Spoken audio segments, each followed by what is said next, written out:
Azimezare Bunsimin Atiquigua Einucuavi.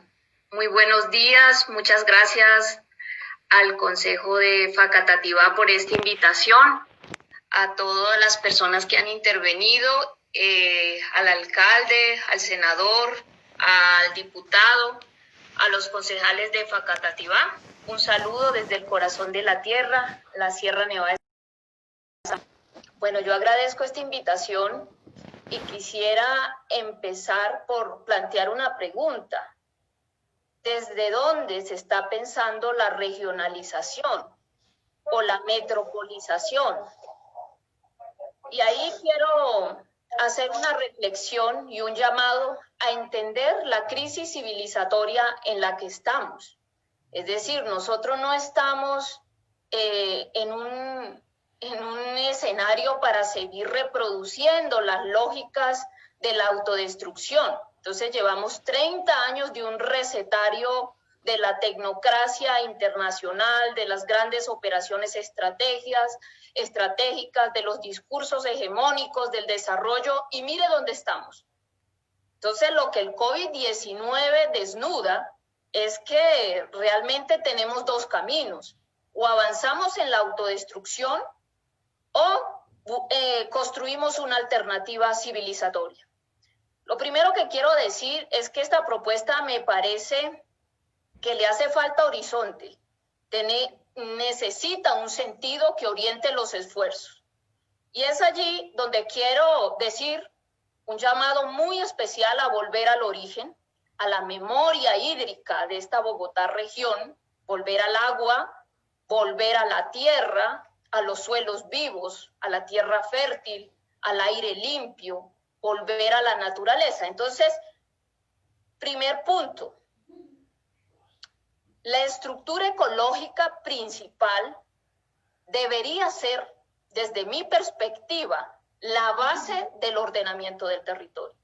Desde la visión indígena, un problema es el antropocentrismo, es decir, el ser humano piensa que es el centro del mundo, del cosmos, y es alrededor de él que se organizan las cosas. Pues no, esta es una falacia occidental. Así como esta visión economicista, utilitarista de la naturaleza, el crecimiento infinito es una falacia. Entonces, si vamos a seguir anclados a estas visiones economicistas occidentales, vamos a tener un problema, y es que eso no es sostenible, no es sustentable. Entonces, primera cosa, somos nosotros los seres humanos los que tenemos que armonizarnos con los ciclos naturales del agua, con el ciclo agroalimentario, reconocer nuestros ecosistemas. Bogotá no puede seguir copiando modelos. Cuando se habla de construir sobre lo construido, muy importante ubicarnos que estamos enclavados en los Andes, en el marco del sistema de páramos más importantes, que hay una memoria territorial. Y entonces, para decir que debe ser la estructura funcional de servicios y la estructura socioeconómica la que se armoniza con la estructura ecológica principal. Cualquiera que sea la figura asociativa debe tener como contrapeso el respeto por los equilibrios naturales y por la ciudadanía. Y allí quisiera centrarme simplemente en dos puntos, porque los he compartido aquí mediante un link. El primero tiene que ver con los suelos vivos. La naturaleza se puede tardar un siglo en hacer 1 centímetro de suelo fértil. Los suelos respiran, los microorganismos son los que transforman la materia orgánica para que las plantas puedan tomar el alimento y convertir en algo nutritivo. Nuestra salud pública depende de los suelos vivos. ¿Qué es lo que ha venido pasando? El 63% del potencial productivo ya se perdió para siempre. El 50% en la sabana son lotes de Gordon que están pendientes de la clasificación urbanística. Existen hoy 90.000 hectáreas de suelo de valor agropecuario amenazadas en riesgo de urbanización. Entonces aquí, si miramos, por ejemplo, en el caso de Bogotá, de las 36.000 hectáreas de suelo productivo, 27.000 están para la ganadería, 8.000 para la producción extensiva de papa. Es la guerra de los monocultivos contra nuestra inmensa riqueza que es la biodiversidad. la diversidad biológica. Las comunidades indígenas nos ha tomado siglos hacer selvas, hacer suelos vivos. Hoy el 22% de este mundo es territorio indígena y alberga el 80% de la biodiversidad. En cada semilla hay 10.000 años de historia, un trabajo femenino de haber cosechado lo mejor y volverlo a plantar.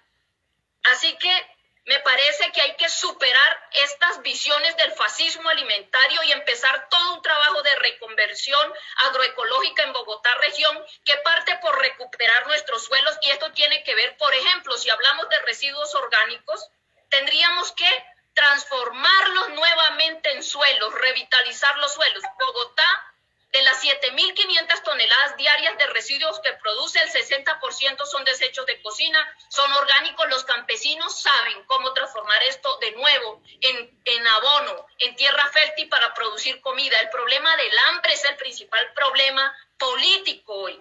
Tenemos que colocar en el centro de esta visión también la soberanía. Y una nación es soberana cuando es capaz de producir lo que consume. Aquí la pandemia cuestiona nuestras formas de producción, distribución y consumo, y quiero pasar al tema del río Bogotá. La viabilidad del futuro de Bogotá región depende de la sanidad, de que hay que aquí resolver un tema de justicia ecológica. La ciudadanía no puede seguir pagando una industria sin control. Hacerla petar, por ejemplo, cuesta aproximadamente 4.2 billones de pesos. ¿Por qué los ciudadanos tenemos que pagar lo que la industria contamina? Esos son los debates que me parece son fundamentales, que son de origen socioeconómico y de origen político. Por ejemplo, el tema del cultivo de flores. La contaminación y el uso desmedido de las aguas subterráneas que sobrepasan la capacidad de recarga de nuestros acuíferos. Entonces, miremos que estos temas, por ejemplo, yo creo que implican un debate mucho más amplio. Veo una democracia agonizante. Para mí una democracia vital es una democracia que le permite a los ciudadanos tener un control democrático de su comida, de su agua, del aire que respiran. Y en ese sentido, a mí me parece que en el centro hay otra pregunta, y es ¿dónde quedan los derechos de la gente? Porque poco a poco veo que vamos pasando de la visión del ciudadano a una visión de cliente, de usuario, de objeto de políticas públicas. Si vamos a pensar en una gobernanza, tendremos que colocar el enfoque de derechos en el centro. Y no solamente el concepto de derechos humanos, que es una perspectiva occidental antropocéntrica, los derechos de la naturaleza. Y eso implica considerar el río Bogotá como el actor más importante de Bogotá región.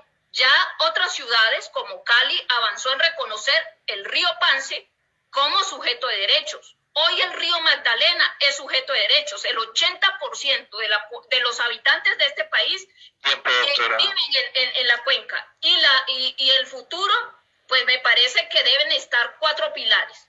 El futuro debe partir de una visión saludable, justa, sustentable y en paz, que necesariamente implica corregir los profundos desequilibrios entre Bogotá y su ruralidad, o el campo y la ciudad. Hay que pensar en una visión región, pero la base tiene que ser la estructura ecológica principal.